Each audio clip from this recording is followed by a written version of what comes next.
Alright, welcome to the second part of the video. इसमें हमने first part में हमने देखा था कि जो $20835 वाली जो वैल्यू थी जीआईसी वाली, उसमें टीसीएस लग के ये अमाउंट 13,12,150 बन गई थी।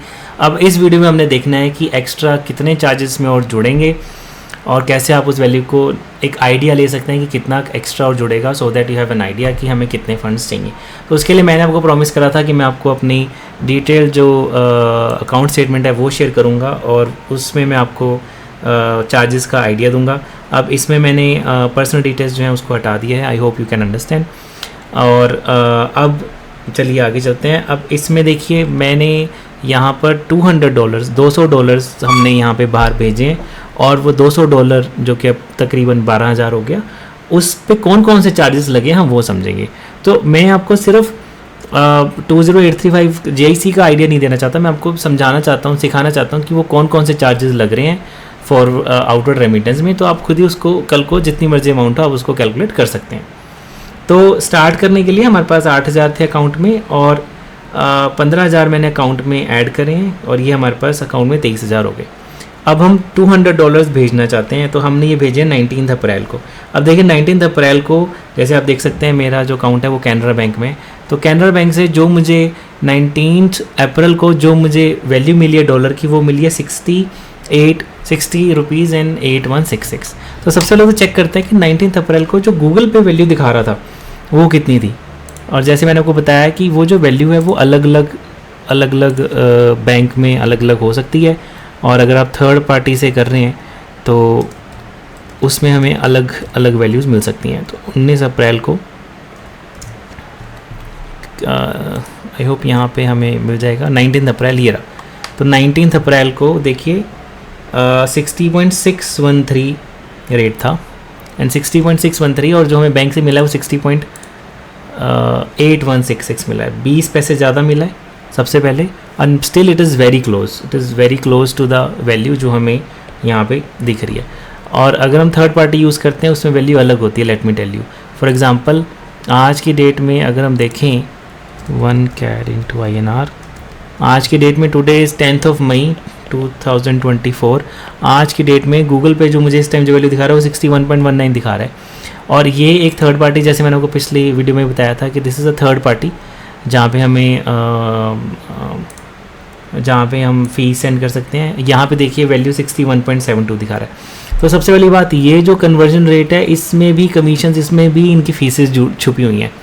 आप ऐसे में सोचना अगर ये कोई फ़ीस नहीं ले रहे तो ये कोई फ़ीस नहीं ले रहे, वो कन्वर्जन रेट में ही छुपा के ले लेते हैं। तो 61.72 देखिए ये हमें दे रहे हैं, जबकि जो गूगल हमें दे रहा है वो दे रहा है 60 आज की डेट में, हाँ ये अभी मैंने लेटेस्ट चेक करा है 61.19। तो ये हमसे $60 के 60 पैसे के आसपास ज़्यादा ले रहे हैं, तो पर रुपये या 60 पैसे ज़्यादा, राइट। तो चलते हैं वापस। तो अब इसमें स्टेटमेंट में ना सब कुछ एक लाइन में नहीं आता, सब कुछ थोड़ा सा अलग अलग जगह पे आता है। तो मैं आपको बताता हूँ। तो हमने $200 भेजने हैं, उसका कन्वर्जन रेट के हिसाब से ये 12,000 पे बन रहे हैं। तो अब सबसे पहले जो ये कन्वर्जन रेट लगा इस पर जीएसटी लगा है, देखिए जो कि ज़्यादा नहीं है, सिर्फ 45 रुपीज़ है, बट जीएसटी लग रहा है, हर एक चीज़ पे जीएसटी लगता जाएगा।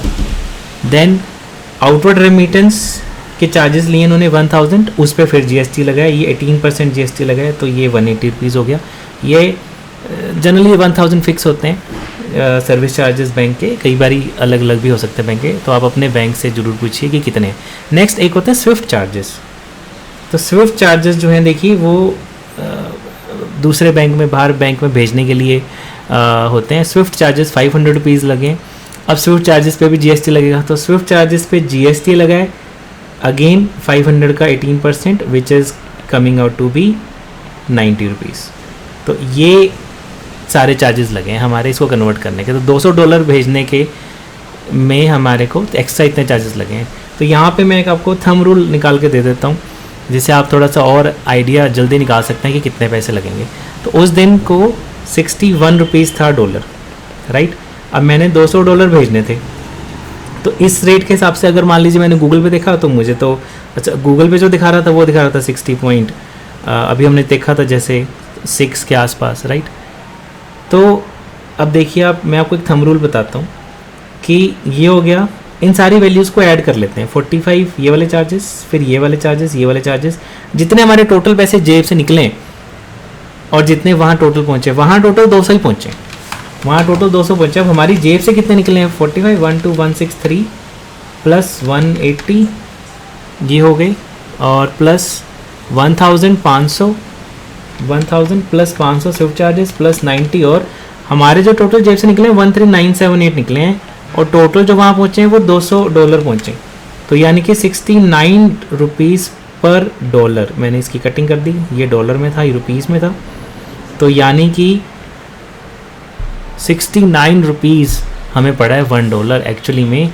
ये थंब रूल आप यूज़ कर सकते हैं, और depending upon bank to bank there is a possibility कि किसी किसी बैंक में चार्जेस ये थोड़े कम या ज़्यादा हों। तो वो आप उनसे फ़ीस सेंड करने से पहले आप उनसे, अगर आप फ़ीस सेंड करने से पहले आप उनसे पैसे पूछेंगे ना, तो वो कहते हैं कि वो हम लोकल ब्रांच वालों को नहीं पता होता, हमें नहीं पता कि वो तो क्या कहते हैं उसको, जो मेन ब्रांच है जो ये काम संभालती है उन्हीं को पता है। तो आप उनसे ऐसे नहीं पूछना, आपने उनसे कहना है कि जो आउटवर्ड रेमिटेंस के चार्जेस की जो पेज है, जो लिस्ट है, वो हमें प्रिंट करके दे दीजिए, या वो आप हमें ईमेल कर दीजिए। तो वो आपको लिस्ट दे देंगे, उसमें आपने देखना है आउटवर्ड रेमिटेंस चार्जेस कितने, अलग अलग अमाउंट के अलग अलग स्लैब हो सकते हैं, स्विफ्ट के चार्जेस कितने, फिर आपने इस पर आपने 18% वैल्यू ऐड कर लेनी है, और इस पर भी आपने 18% वैल्यू ऐड कर लेनी है। प्लस इसके बाद कुछ कन्वर्जन चार्जेस, ये जो हैं इस पर भी कुछ कन्वर्जन चार्जेस लग सकते हैं, जैसे अभी हमने देखा वो ज़्यादा नहीं है, वो थोड़े से ही हैं, आपको मोटा मोटा आइडिया लग जाएगा। और अगर आपको अभी डायरेक्ट मोटा मोटा आइडिया लगाना है तो हमने निकाला थंब रूल 69 रुपीज़ निकाला है, तो ये 60 के हिसाब से था, अभी जो डॉलर है वो 61 के आसपास हुआ पड़ा है। तो मान लीजिए मोटा मोटा थंब रूल आप 70 लेके चलिए, कि हमें मोटा मोटा हमें आइडिया चाहिए कि हमें कितने फ़ंड्स की अरेंजमेंट करनी है। तो 20835 को अगर मैं 70 से मल्टीप्लाई करूं तो 1458450, ये मोटा मोटा आइडिया निकल कर आ रहा है जो आपके टोटल एक्सपेंस लगेगा।